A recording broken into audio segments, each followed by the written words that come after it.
Here is Danny, and today, there is a very interesting saga in the Titanfall community with hackers, double agents, fake interviews and other things. Full disclosure, this video is based on a 20-minute long video by a YouTuber named Upper Echelon Gaming, who has based his own video on info from SafeTitanfall.com and personal conversations. Like always, I try to keep this video as short as possible and leave out some things in the interest of time. So if you want a complete detailed story, there is 40 pages worth of info and more than 120 pictures worth of proof in the link in the pinned comment down below of SafeTitanfall.com. And there's also the video by Upper Echelon Gaming, and this intro is already longer than most of my videos. Anyways, strap yourself in because it is one hell of a rollercoaster ride. As you might have heard, Titanfall 1 and 2 have some issues with hackers and DDoSers. Being able to take out servers when they want, bullying streamers and legit players alike, making the game unplayable on all platforms. Why would they do that? I will tell you later. Ooh, cliffhanger time. People were always quick to blame a cheater named Janju, a well-known boogeyman of the franchise, whose hobbies includes long walks over the beach and taking out Titanfall 1. He tried to learn the magical powers of using exploits to take down all servers, but he never learned that, but more about it later too. And on the 4th of July, as you might remember, the Apex servers got hacked, resulting in players not being able to play at all. And everywhere a link would pop up to a Discord server named Remnant Fleet, and the text "Titanfall is under attack. Go to SafeTitanfall.com. The last ones are the good guys, by the way. However, it was all done to turn people against SafeTitanfall.com, since when people can't play the game, they get angry on the SafeTitanfall guys, which is by design. On the Remnant Fleet Discord, they had a message ready for all new joining players that they have absolutely nothing to do with the hack, and that the real hacker chose their Discord because they're such Titanfall supporters. Spoiler alert, they did have something to do with the hack. Their server grew tenfold, due to the link going from 1000 to 10,000 users. The owner of the server is named Redshoot, remember that name. A moderator of there is called P0358, I will call him P0 for short, who was also quickly to point out that their Discord had nothing to do with it. Keep his name in mind too. The same user posted on the 28th of July a big guide on the site Medium on how to fix Titanfall. People were celebrating him. People their favorite games would finally be playable again. Too bad he was a false idol, because he was actually one of the causes of the Titanfall and Apex hacks. But why and how do we know?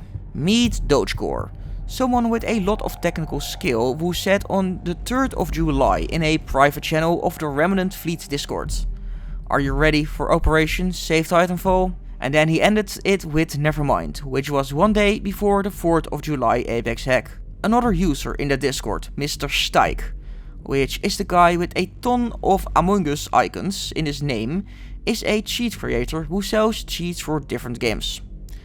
He was posting just before the big hack screenshots of him testing out ways to modify the Apex client in the same way Apex was hacked on the 4th. He also said somewhere that he does it to spite Respawn Entertainment.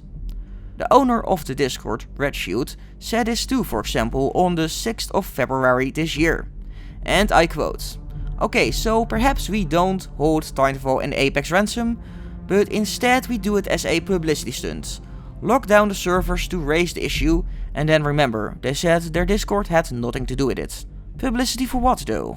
Well, before the July hack on 6 April, they were sending fake quotes to Eurogamer in an interview about the state of Titanfall at that point, in order to push their own agenda. And what is that agenda? Well, to take full control of the Titanfall servers. They want the power, they want the server code for it, but why? Well, there once was a free-to-play version of Titanfall made for the Asian market in the works, named Titanfall Online, but it was scrapped by the creator Nixon for whatever reason. And P0 and his team wanted to revive the game, but they needed some stuff for it.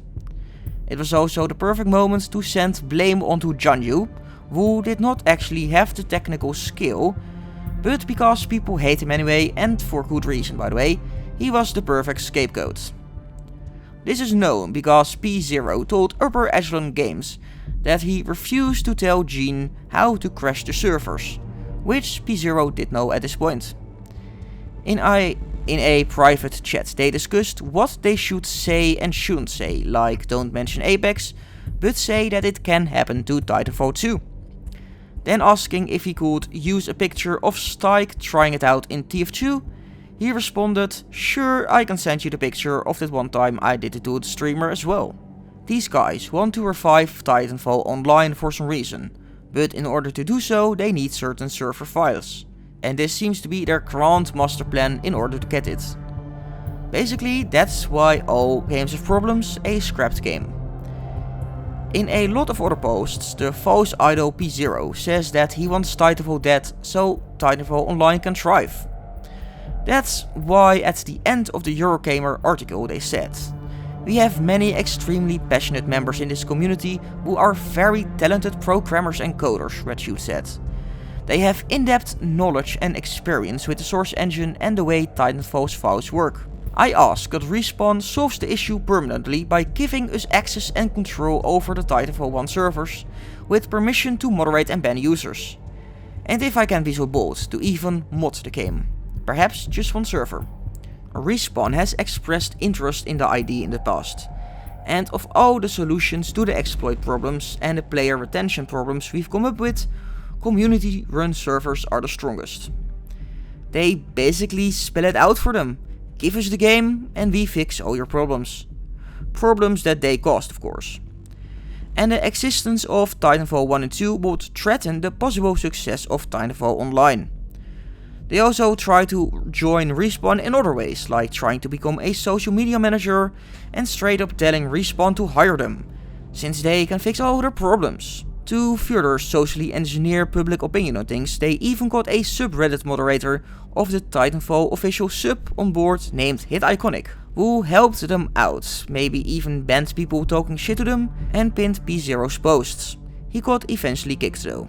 So TLDR, hackers target Titanfall in order to get a cancelled Titanfall online game online by asking Respawn to hire them so they can steal the source code. It's magic. I really tried to make it shorter, remove unnecessary fluff, but still explain what the hell happened. And what a rollercoaster it was, with more plot twists than a M. Night Shyamalan film. Or whatever his name is. Huge shout out to everyone who gathered the proof and found out who the hackers are. But hey, that is all I got for now. Subscribe for more. This was Danny and I see you on the battlefield.